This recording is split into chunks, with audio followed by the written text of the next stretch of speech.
Hello everyone and welcome to the official channel of saint Thomas school Tandwa Chatra. So आज हम लोग start करने जा रहे हैं क्लास 8 का नेक्स्ट चैप्टर जो कि फ्रिक्शन है। फिजिक्स में ही हम लोग अगला चैप्टर पढ़ रहे हैं। इससे पहले हम लोग एक और चैप्टर पढ़ चुके थे, फोर्स एंड प्रेशर। तो अगर आप लोग फोर्स एंड प्रेशर चैप्टर को नहीं पढ़े तो आगे उसको जाकर के पढ़िए, उसके बाद आप लोग इस नया चैप्टर को पढ़िएगा जो कि नाम है क्या, इस चैप्टर का नाम क्या है, फ्रिक्शन, और चैप्टर 11 है। ठीक है, और ये हमारा पहला पार्ट है। तो आज हम लोग पढ़ेंगे फ्रिक्शन एक्चुअली में होता क्या है। ठीक है, तो जो फोर्स और प्रेशर पढ़ रहे थे हम लोग फोर्स को कैटेगरी में बांटे थे, उसमें फ्रिक्शनल फोर्स भी आता था। ठीक है, तो उसी से हम लोग आगे इसको प्रोसीड करेंगे। तो फ्रिक्शन का हिंदी होता है घर्षण। ओके, अब इसका मीनिंग भी समझेंगे, आगे इसका हिंदी जान लेते हैं। इसका हिंदी होता है घर्षण। तो देखो फ्रिक्शन को डिफाइन किस प्रकार कर सकते हैं हम लोग। Friction can be defined as the force that opposes the motion of an object. अब इसका डिफिनेशन पहले आगे इसको हम लोग फिजिकली सिग्निफिकेंट थोड़ा बहुत हम लोग देख लेते हैं क्या होता है नहीं होता है।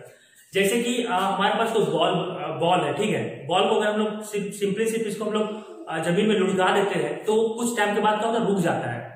हम लोग को इसमें एक्सटर्नल फोर्स लगाकर रोक नहीं रहे, फिर भी ऑटोमेटिक क्या थोड़ा दूर जाने के बाद वो अपना स्पीड को कम करते करते क्या रुक जा रहा है।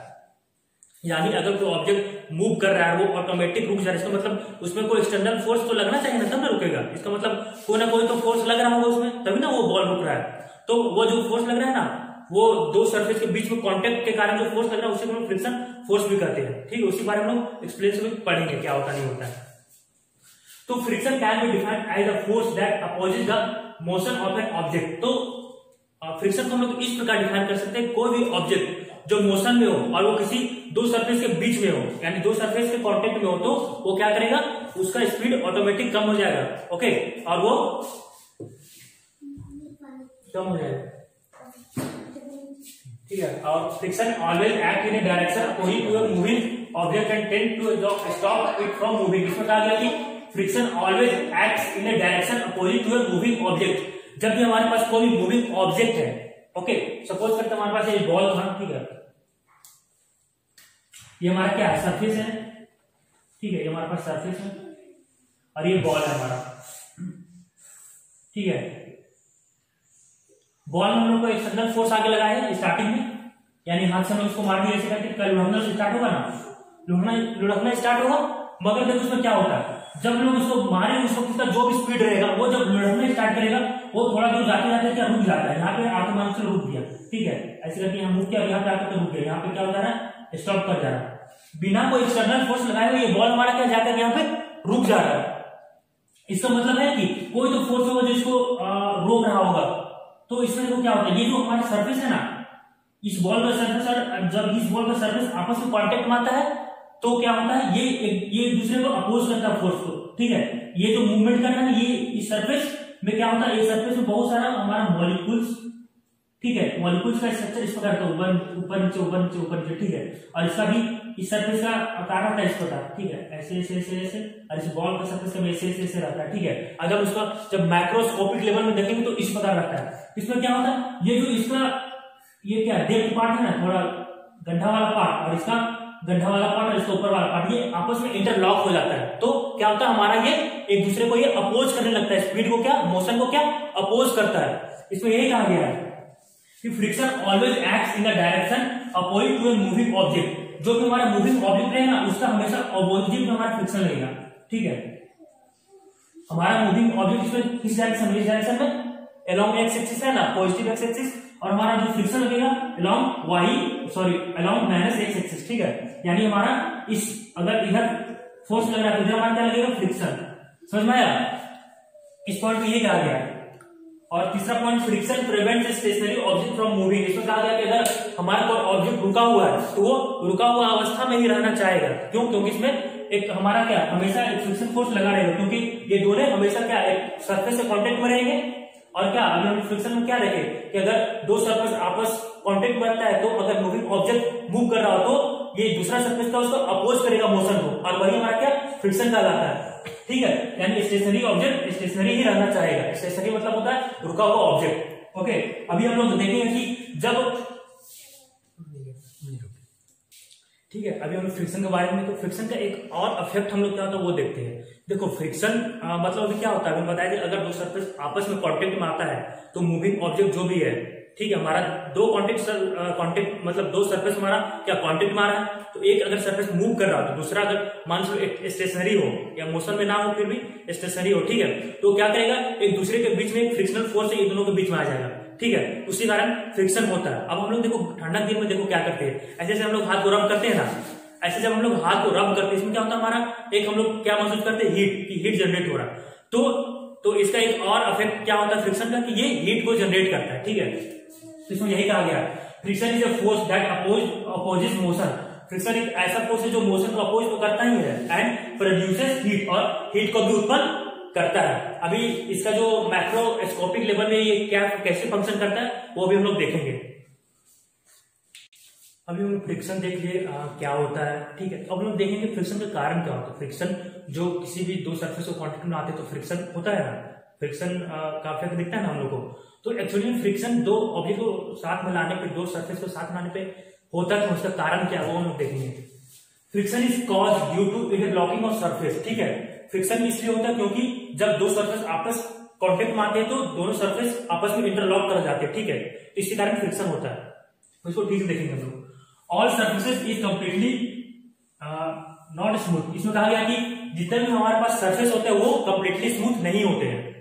मान चलो कोई भी हम सरफेस को पकड़ लेते हैं, या ये दीवार है इतना रफ है ना, ठीक है, या ये भी बोर्ड है ना ये इतना स्लिपरी दिख रहा बट इतना स्लिपरी है नहीं, अगर स्लिपरी होता तो हम लोग यहाँ लिख भी नहीं पाते, समझ में आ रहा है, अगर इसमें बोर्ड में फ्रिक्शन ना हो तो हम लोग लिख नहीं पाएंगे, बोर्ड में फ्रिक्शन इसी कारण वो लिख पा रहे, समझ में आ रहा है। एंड इसमें कहा गया कि no surface is completely smooth, कोई भी सरफेस कंप्लीटली स्मूथ नहीं होता, ये पहला हम रूल हमारा होता है फ्रिक्शन पढ़ने से पहले, कि हम लोग एजम्पशन लेना पड़ेगा कि कोई भी सरफेस स्मूथ नहीं होता है कंप्लीटली।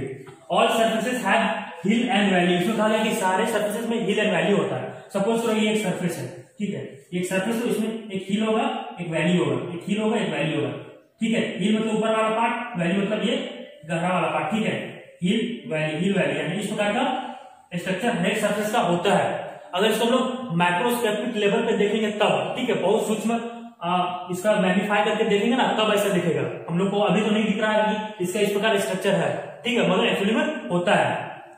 तुम्हारा ये सरफेस 1 होगी मान लो, ठीक है, सरफेस 1 ये हो गया और सरफेस 2 इस प्रकार है, क्योंकि सरफेस है, ठीक है, तो सरफेस का रूल क्या था, वो हिल एंड वैली उसमें होगा नहीं, तो इसमें भी हिल एंड वैली होगा ना, ठीक है। तो when a body is pulled over another, इसमें कहा गया कि जब एक सरफेस अगर दूसरे सरफेस पे पुल्ड किया जाएगा, ठीक है, रगड़ा जाएगा तो क्या होता है, और बोथ द, ठीक है, द हिल्स एंड वैली और both the surface interlock with each other and giving rise to frictional force. इसमें कहा गया कि अगर दो सरफेस को आपस में रगड़ देंगे या कांटेक्ट में लाएंगे तो क्या होगा, ये जो इसका हिल और वैली है ना आपस में इंटरलॉक हो जाएगा। किस प्रकार इंटरलॉक होता है, देखो ये हमारा सरफेस था, इसको हम पूरा यहाँ पे ले आए, ठीक है, यानी आपस में इसको हम लोग कांटेक्ट में ला रहे हैं, तो क्या होगा, इसका हिल इसका वैली से क्या होगा, इंटरलॉक हो जाएगा, ठीक है, आपस में इंटरलॉक हो जाएगा। अब तुम ही देखो अगर कोई चीज आपस में इंटरलॉक हो जा रहा है तो इसको मूव करना में दिक्कत होगा ना, समझना है, इसको मूव करने में दिक्कत होगा, उसी कारण हमारा क्या फ्रिक्शनल फोर्स क्या डेवलप हो जा रहा है, जो कि हमारा मोशन करते हुए ऑब्जेक्ट का ऑपोजिट डायरेक्शन में हमेशा लगता है, ठीक है। इसमें यही कहा गया कि both surfaces interlock with each other and giving rise to frictional force, यानी इससे फ्रिक्शनल फोर्स का डेवलपमेंट होता है and it oppose the motion of the body, इससे क्या होता है हमारा जो बॉडी मोशन उसको क्या अपोज करेगा, क्योंकि ये इंटरलॉक हो चुका है। अगर हम लोग यहाँ मोशन भी लगाते हैं, यहाँ अगर हम लोग फोर्स लगा रहे हैं तो क्या होगा, इंटरलॉक होने के कारण क्या होगा, हम लोग लगा रहे हैं मगर ये एक दूसरे को पकड़े हुए, यानी हमारा जो हम लोग फोर्स लगाए हुए वो क्या इसको तोड़ने में आगे खत्म होगा, ठीक है, इसी कारण हमारा ऑब्जेक्ट का स्पीड डाउन होते जाता है, हमारा ऑब्जेक्ट का स्पीड कम होते जाता है टाइम के साथ, ठीक है। हम लोग देखते हैं कि जो हमारा फ्रिक्शनल फोर्स है या फोर्स ऑफ फ्रिक्शन है, ठीक है, वो एक्चुअली किस पे डिपेंड करेगा, यानी क्या चीज ज्यादा रहेगा कि वो ज्यादा हो जाएगा, किस पे, कहने मतलब है किस पे डिपेंड करेगा। अगर स्मूथ सरफेस है तो क्या हमारा फ्रिक्शन क्या कम हो जाता है, रफ सरफेस तो हमारा फ्रिक्शन बढ़ जाता है, क्यों, क्योंकि रफ सरफेस में क्या इंटरलॉकेशन बिटवीन दो जो वैली और हमारा जो था, ठीक है, उस पर क्या अच्छा से हो पाता है, ठीक है। तो factor on which force of friction depend है, ये पढ़ने वाले हैं। On horizontal surface, horizontal surface का क्या होता है ये सतह, ठीक है, मींस जो हॉरिजॉन्टल का मतलब होता है कि एक्स एक्सिस होता है ना, कि एक्स और वाई एक्सिस हो, तो एक्स एक्सिस को हम क्या कहेंगे हॉरिजॉन्टल, ठीक है, ये हमारा क्या हॉरिजॉन्टल सरफेस हो गया। अगर horizontal surface the force of friction is directly proportional to the weight of the body which moves. इसमें कहा गया कि हमारे पास अगर एक हॉरिजॉन्टल सरफेस है और इसमें अगर मूव करने वाला ऑब्जेक्ट जितना भारी होगा वो उतना ज्यादा फोर्स ऑफ फ्रिक्शन लगाएगा। ठीक है, पहला पॉइंट यही कहता है। क्या कहता है कि अगर कोई हमारे पास हॉरिजॉन्टल सरफेस है और इसमें मूव करने वाला ऑब्जेक्ट जितना भारी होगा फोर्स ऑफ फ्रिक्शन उतना ज्यादा होगा, जितना कम भारी होगा उतना फोर्स ऑफ फ्रिक्शन उसका कम होगा।